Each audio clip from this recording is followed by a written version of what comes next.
Hey everyone, Sam here, otherwise known as FPL Pricey. Today we're going to take a look at my team selection ahead of Game Week 2. Game Week 1 went really well, very happy with the start, 85 points and an overall rank of 215k.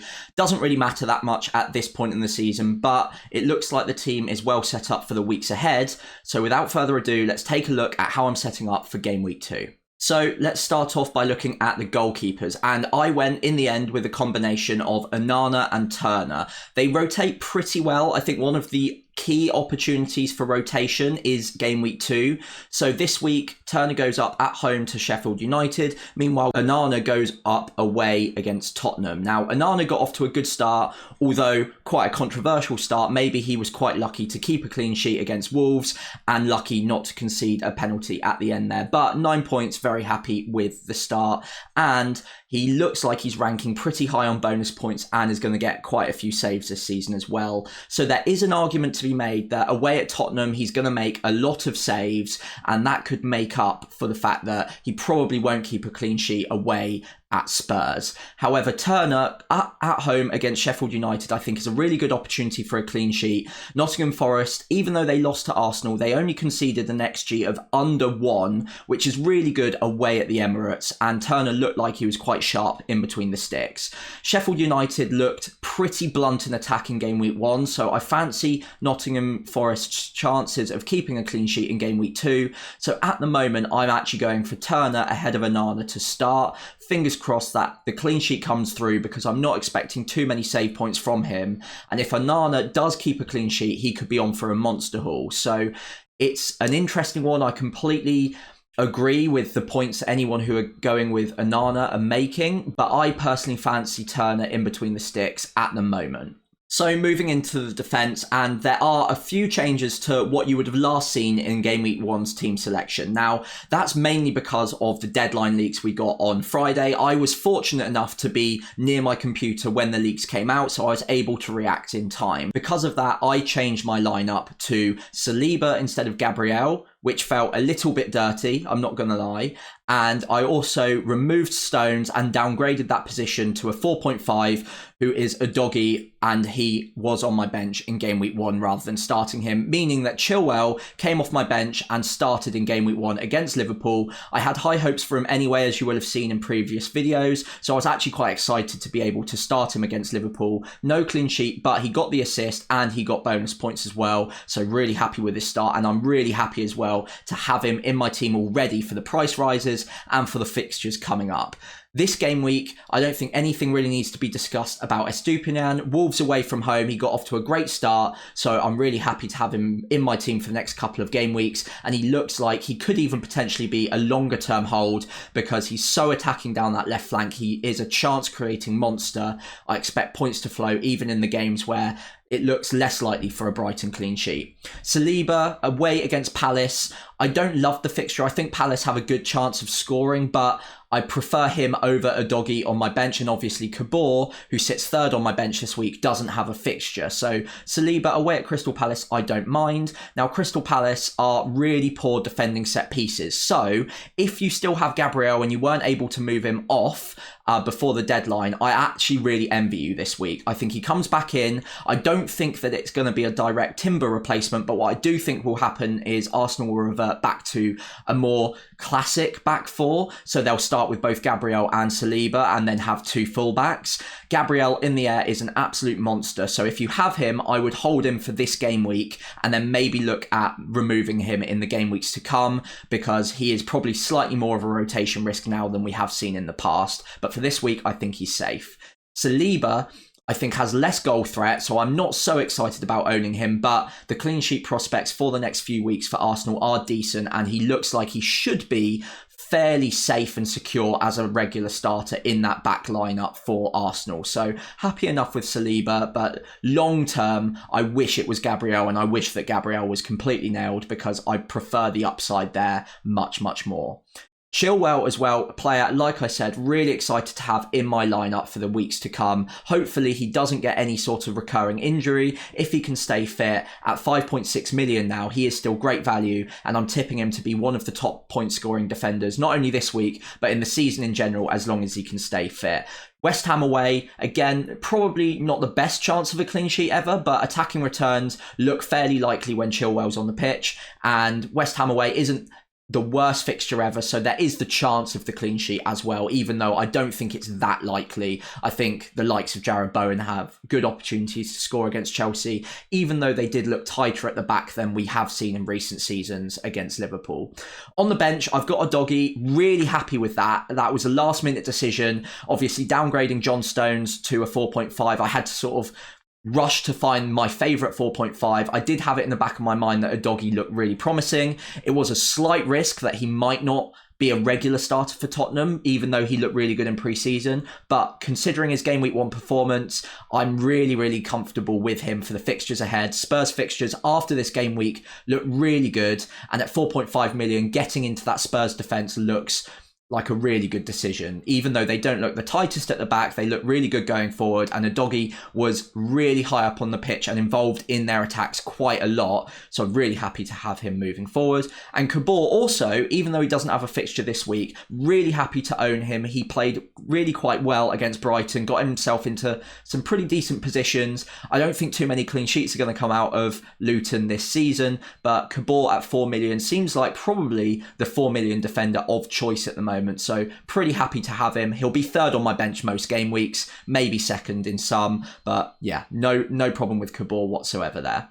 Moving into midfield, and the major change you will have seen since the Game Week 1 team selection because of the deadline news is that I've moved to a 3-5-2 and I've included a 6.5 million midfielder. Now, obviously, as I mentioned in the previous section, downgrading John Stones to a 4.5 because I knew he wasn't starting meant that I had $1 million spare, and therefore I was able to move funds elsewhere, as you'll see in a moment, but a little bit more easily, so I could reach that 6.5 million rather than the 4.5 million bench fodder midfielder. So Mitoma comes in. Again, it was a bit of a last minute move. I think if I had a bit longer to prepare it, I might have gone for Mbeumo, but 6.5 million for a Brighton midfielder seemed pretty difficult to ignore. Mitoma got off to a good start. He looked threatening, although maybe a little bit on the wide side of things. So long term, I might be keeping an eye on that, but he still got into enough attacking positions and looked a creative force down that left wing as well. So happy enough owning Mitoma. He is not a priority to get rid of at all, but there are other 6.5 million midfielders I do really like the look of, including Mbeumo, including Diaby. So I'm keeping my eye on that for the time being. But for now, I'm pretty happy to have him, especially with Wolves away. And then next week, they've got a great fixture as well. So not selling him anytime soon. The other 4 positions are taken up by Arsenal and Man United midfielders. Now, Arsenal away at Crystal Palace, like I mentioned, probably not the best opportunity ever for a clean sheet. But going forward, I really like their prospects. Selhurst Park is a tough place to go, so Arsenal won't have the easiest fixture. It'll probably be a little bit more difficult than Forest at home, but I still expect the likes of Saka and Martinelli to have some joy down both flanks. So hopefully Arsenal continue their good start, get another win in the bag, and fingers crossed for some attacking returns there. I don't think away at Palace is the best fixture in the world, but I don't think it's worth transferring them out with the fixtures to come. And they are fantastic value for money at 8.5 or 8.6 now for Saka and 8 million for Martinelli, respectively. I think longer term, Martinelli could be a potential player I move on to the likes of James Maddison. But for now, with the fixtures and the fact that he's off to a pretty decent start himself, I don't think it's a priority sell whatsoever. If we look at the Man United assets, they were much less convincing against Wolves than a lot of us were hoping.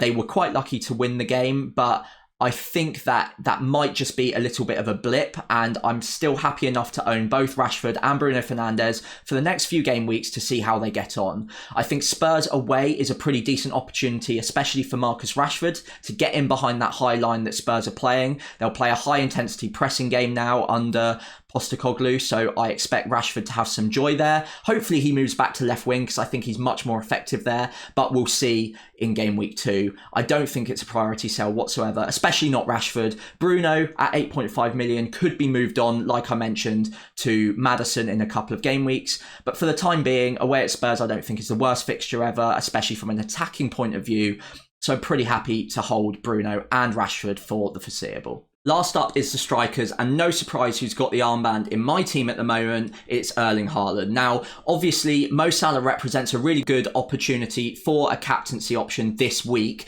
but I don't have a route to him this week, and I don't plan on breaking my team apart with a -4 to get to him just for one fixture against Bournemouth at home. Anyone who planned to captain Salah this game week and had him in their game week 1 side, I would fully recommend going ahead with that and captaining him at home against Bournemouth. He was really unlucky not to bag a pretty decent haul against Chelsea away.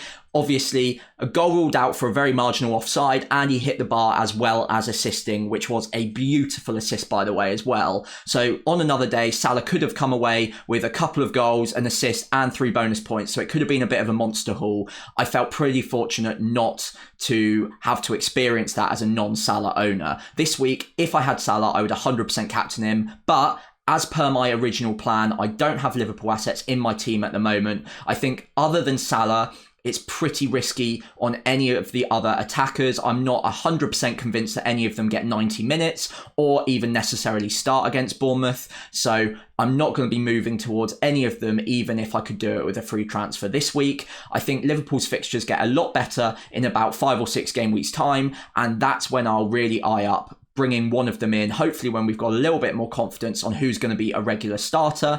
And also, I might even hit the wild card around then for structural changes to bring in that second premium and have Mo Salah alongside Erling Haaland. Hopefully when some other cheaper assets are proving really popular and we know with much better confidence than we do at the moment which ones are going to be long-term holds to complement a 2 premium draft without having to have other 8 millions and 9 millions in the draft to make it a little bit too expensive to own 2 premiums. Beyond Erling Haaland, I've got Ollie Watkins up front as well. Really happy with his game week 1 performance, even though Aston Villa didn't look too great against Newcastle in general. I think they've got much better prospects at home to Everton, and they'll want to avenge what happened in game week 1 as well. So Ollie Watkins at home against Everton, really good opportunity for goals there. Very happy with owning him. A few people are even talking about him as a differential captain. I think that might be a stretch too far for me personally. I've got much more faith in Haaland at home against Newcastle.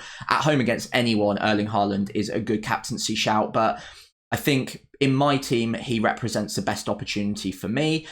Now, obviously, the final thing that's changed since my Game Week 1 draft, when you last saw it at least, is the fact that João Pedro is now gone. Now, as I mentioned previously in the midfielder section, I was able to use the 1 million that I downgraded from John Stones to Udogie to upgrade the 4.5 million midfielder to a 6.5 in Matoma. Now, obviously, that only got me half the way there, so I needed to find 1 million elsewhere to do it. My decision was to move João Pedro down to a 4.5 million striker, which in this case is Mabama, and use that extra million to upgrade a 4.5 million midfielder to Matoma.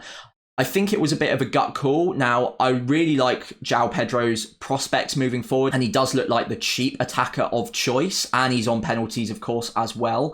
But I think because there are just so many good options at that 6.5 million midfielder mark, when I saw the opportunity arise to have that spot covered in my team, I wanted to take it so that I've got that flexibility moving forward to hop on and off whichever 6.5 million midfielder seems like the best option at that time. Obviously, I've covered off the Brighton attack with Matoma rather than João Pedro now, so it seemed like a bit of a defensive move there. But moving forward, I'd be more than happy to manoeuvre that 6.5 million midfielder off of a Brighton attacker to the likes of Mbeumo, Eze or Diaby as well, who all look decent in game week 1. Now, obviously, 3-5-2, I don't think I'm going to be making any transfers this game week. If you can see a transfer that you think I should make, please feel free to leave a comment below and I'll consider it. A couple of moves I was half considering is Maddison in for either Martinelli or Fernandes, but I think I'll hold off on that for the time being. And then also Mitoma across to the likes of Mbeumo looked slightly tempting as well, but again, I think I'll just hold off on that for now. Finally, the other move I did briefly consider and is going to be in my consideration for the weeks ahead is moving Ollie Watkins down to a 6.5 million forward, and that would be Julian Alvarez. Now, I mentioned him in a previous video this week in my watch list video, and I think he looked really good away to Burnley. Now, in that match, obviously KDB went down injured, and it looks like a pretty long-term injury. He could be out for 3 or 4 months at least, and he might even require surgery as well. That opens the door a little bit more for Julian Alvarez, who often starts in that number 8 role instead of KDB when he's not fit or being rotated out. So I think there are more opportunities for him to start matches. Hopefully he'll be a regular starter, and he can play a number of positions, including striker, of course. Looks unlikely with Erling Haaland starting most weeks. Right wing, he can play, and in that number 8 role I mentioned instead of KDB as well. So long term, I might be looking at Julian Alvarez to replace Ollie Watkins, but Ollie Watkins' next couple of fixtures are really strong, so I'm happy enough to hold on to him for now. It's just something I've got my eye on for the game weeks ahead. Please do let me know what your Game Week 2 team selection dilemmas are and what you think of this draft overall in the comments below. That would be really helpful, and I'll try and get back to as many of you as possible ahead of the Game Week 2 deadline.